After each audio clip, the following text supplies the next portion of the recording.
I'm Rachel, here with Ari, and we're your hosts for the Merry Writer podcast. This week we're on episode 274, and we're asking, how do you create and maintain a writing habit? Before we start, if you enjoy the show, consider checking out our coffee page. You can follow the page for free, and we have plenty of goodies for everyone.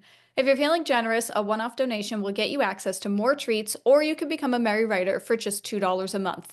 For this, you'd get access to all the items in our shop, including exclusive goodies, as well as access to monthly bonuses, and it all helps to support the show. But if that's not your style and you still enjoy the podcast, then please subscribe wherever you're listening if you're not already, and consider dropping us a like. Now, we're talking about how to create and maintain a writing habit, and just wanted to say right off the bat that this was not our idea. This topic was suggested to us by Alex, who frequents our YouTube channel. They're always listening to the show and commenting and liking the videos. So big thank you to Alex for being such a huge support and also for giving us this idea. And I'm pretty sure, Alex, you suggested this a while ago. So sorry it took a while, but we're finally getting to it. Hooray. Now, in no particular order, because Ari and I did not organize our notes at all. But we're just gonna kind of spitball some ideas on how to create and maintain a writing habit. My first thing I want to say is that a writing habit doesn't equal writing every single day. A writing habit can also be a weekly thing, whether it's once a week or twice a week or 3 days a week, or whatever works for you and your schedule. That's how you can build your writing habit. A writing routine doesn't mean you have to do it at the exact same time every single day like clockwork. It's not like a 9 to 5 job, unless you're a full-time author, in which case, yeah, probably is a 9 to 5 job. But we'll cross that bridge when we get there. For now, if you're just starting or you write as a hobby or you're not yet published, a writing habit just means that you write consistently throughout the week or throughout the month, however you want to look at it. Yeah, that's the right word, consistency. I think too many people think a writing habit does mean every day, same time for hours, and it's like no. If you're a blogger, you might only post once a week or twice a week or every day, whatever works for you. It's still a habit if you're doing once a week. It's still a habit if you go to the gym once or twice a week. It doesn't mean you have to go every day, because that's a bit too much for anyone, honestly. And if you're struggling, even to do it small, like even if you just want to do once a week, say like, all right, Fridays are going to be my writing day. Even if you're struggling, especially if you've never built up a writing habit, start small. I think we all have this idea that we need to have a huge block of time and we need to like be pouring the words out. You don't. Start small with everything. Time, 10 minutes, 5 minutes, whatever. Words. Either don't put a word count on or just say, right, I'm going to write 100 words. It's actually not that much. Ideas. I'm just going to do some small ideas. I'm just going to figure out what my main character looks like. That's it. You start small. No one's expecting you to go straight into writing the next, great expectations. You're building up a habit. It's like if you go to the gym. I keep saying that, like I'm doing it all the time. I don't. But you don't go to the gym and go straight to the heaviest weights. You pick the small weights and you work up. If you're struggling to find large amounts of time or large amounts of energy to do it, you start small. You pick a small piece to write. You do a bit of brainstorming, you do a bit of editing, something, and that can help you sort of keep going. I think if you do too much, you can burn out really fast and then the habit vanishes. It's like you do too much and then the next day when you want to do it or the second day in the week, you might be like, "Oh, I've nothing left in the tank, so I'm not going to do it." And that's why the habit breaks. Well, no, I mean, that's true. It's all about the mindset, isn't it? You really just need to sit down and get into the right groove or whatever when it comes to writing. And I mean, what you said, it kind of brings me into like another point of mine is that writing sessions don't always equal writing. When you sit down to write, you don't have to write actual words. I mean, if you can churn out a sentence or two, great. Start small. That's awesome.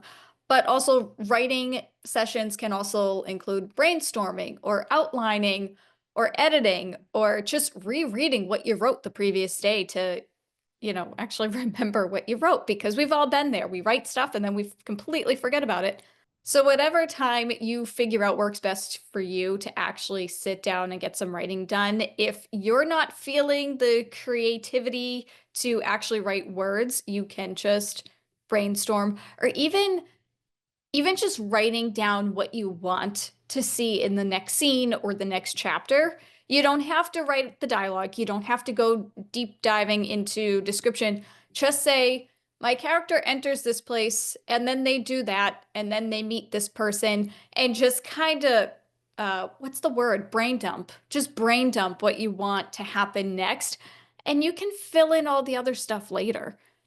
And that, I mean, that, and I think that's part of creating writing habit as well. If you are going to sit down and have a writing session, try not to edit at the same time. You either do one or the other.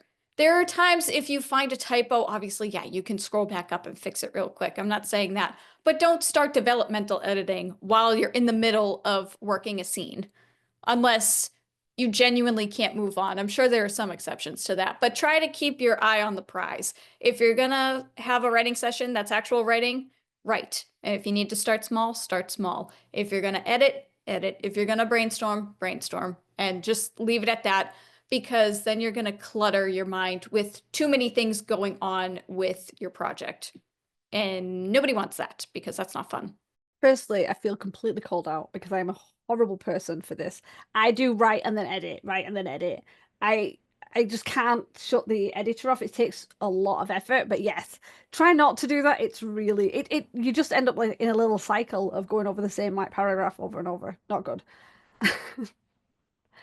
I'm just going to say one point because I 100% agree with everything Rachel said. However, I have seen a few people who've done this where they put other things in with the writing umbrella, which is 100% fine. And that can be creating character profiles, making a playlist, getting aesthetics for the like the concept of the story and the world building. However, if most of the weeks of your writing is that, and it's not actual writing, actual editing, actual brainstorming, then you're kind of falling in the wayside. You're doing that kind of fluffing round the side. So yes, there's nothing wrong with that every now and then. But if all you're doing is the aesthetic-y side, oh, I'm going to make another playlist. I'm going to make a book aesthetic board or a book trailer that, you know, for your book that hasn't even been created yet. That's we're moving into procrastination zone. You need to go back to actually writing, actually editing, actually planning, character design, things like that. I'm just going to say it. The other point I've got for helping to maintain a habit is on days you want to actually do writing, if you can have an idea what you want to write beforehand. So you're literally sitting down at your desk or wherever you're doing your writing, and you know, okay, I'm going to write on this manuscript, I'm going to write this scene. Even if you get there and you think, I'm not really feeling it, I'm going to do something different.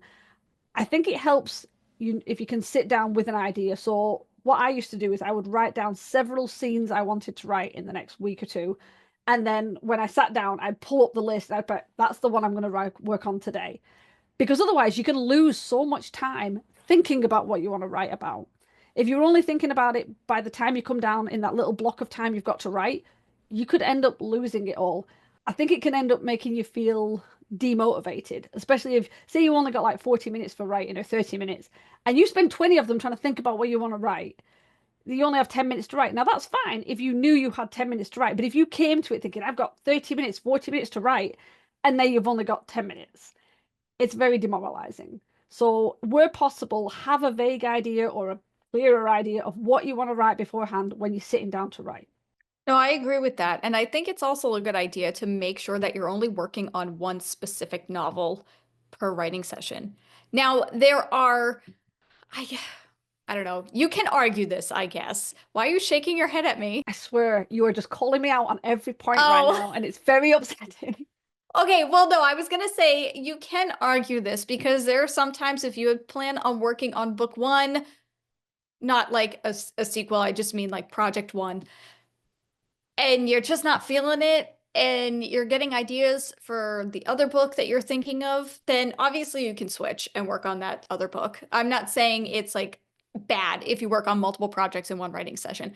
I'm just saying for me personally, I think it helps to focus on the one so that way you can plan ahead and make sure that you know what you want to write, as Ari just said. And I think a good way of doing this is if you take it week by week, at the beginning of every week, if you sit down and you write, I am going to write X amount of words in this book this week, or I'm going to work on this book for 3 hours.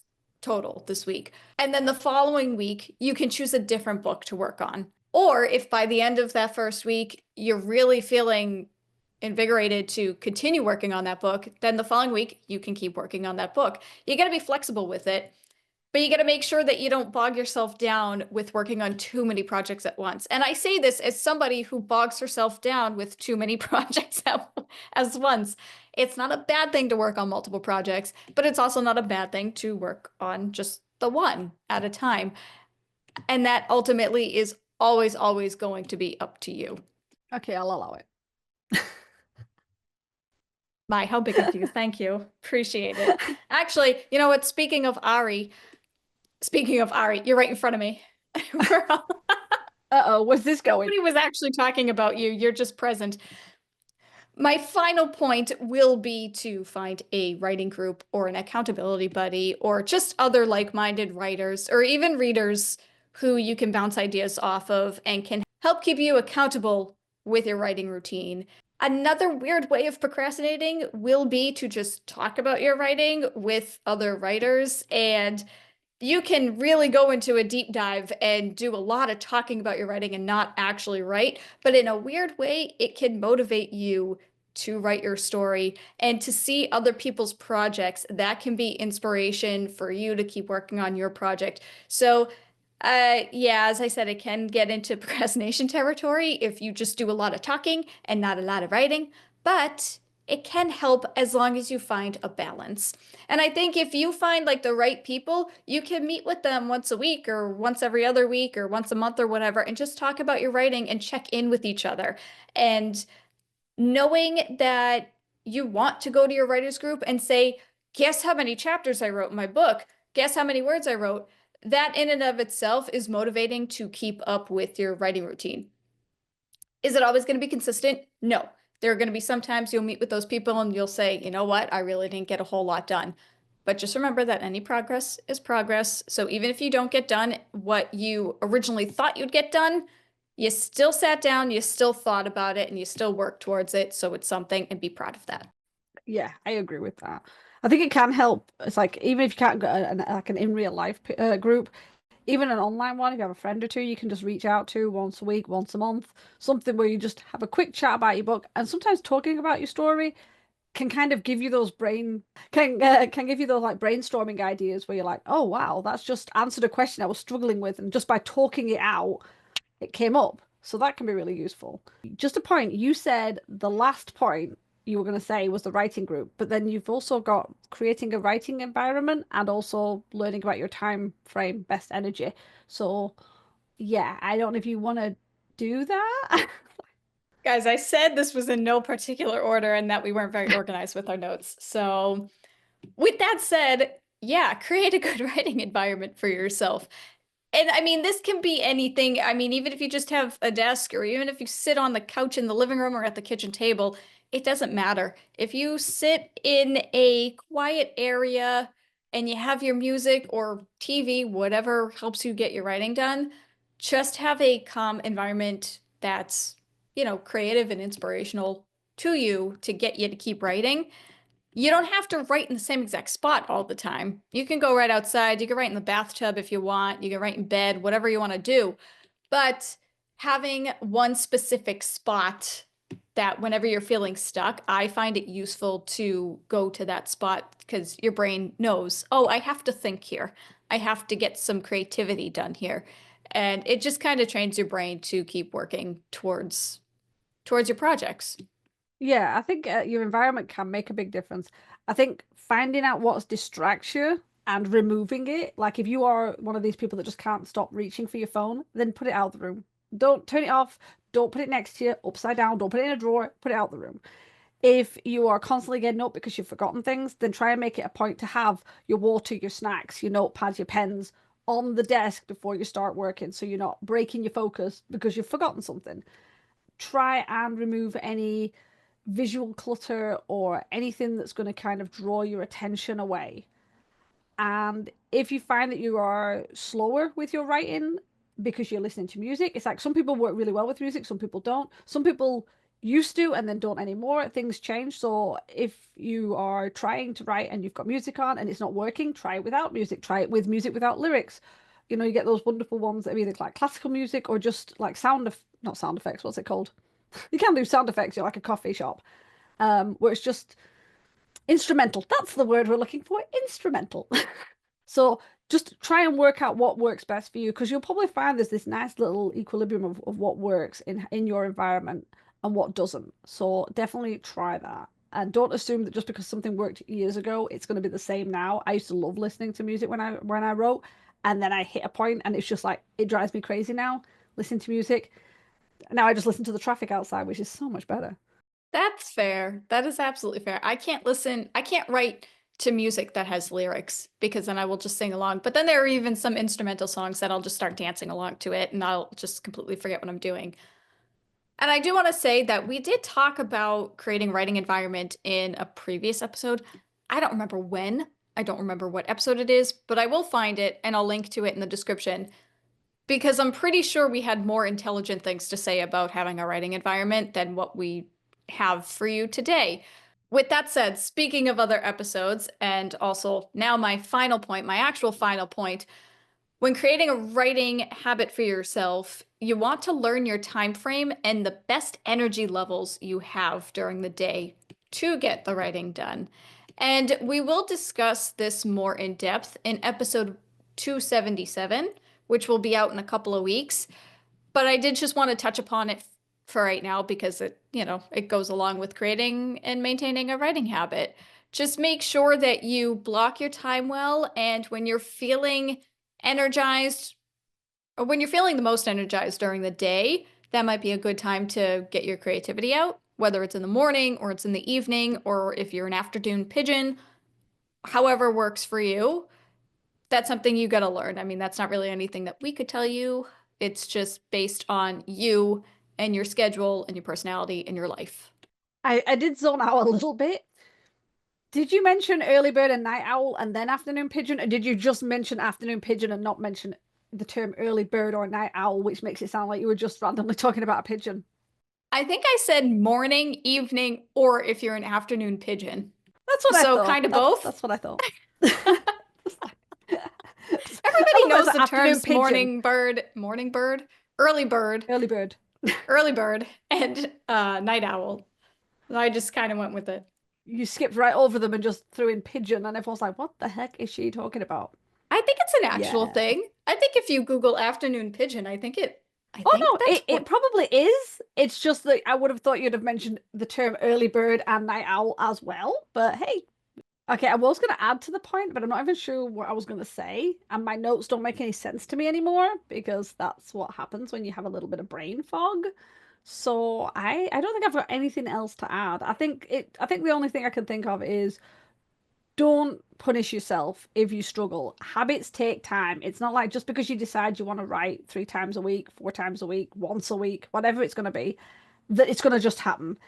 Habits, the concept of a habit is literally something that you're able to do consistently and more frequently.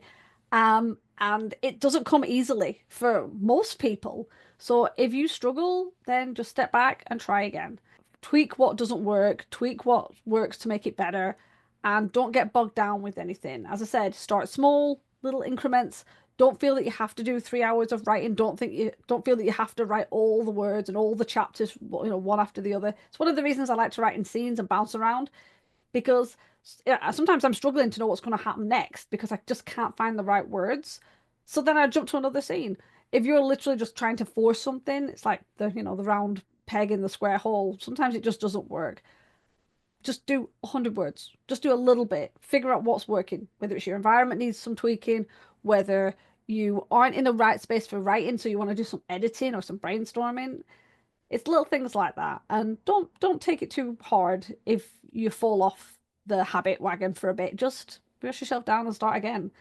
It does take time, and your habit will change as you get older, as you change, as your situation changes. Maybe you were able to write at 5 a.m. every day. Maybe that's not possible anymore. So just yeah, be a bit more flexible. And yeah, that's all I've got to say. I think that ends the episode beautifully because Ari's right. I agree with everything she just said. It takes a long time to build a habit, and it is very, very easy for it to break.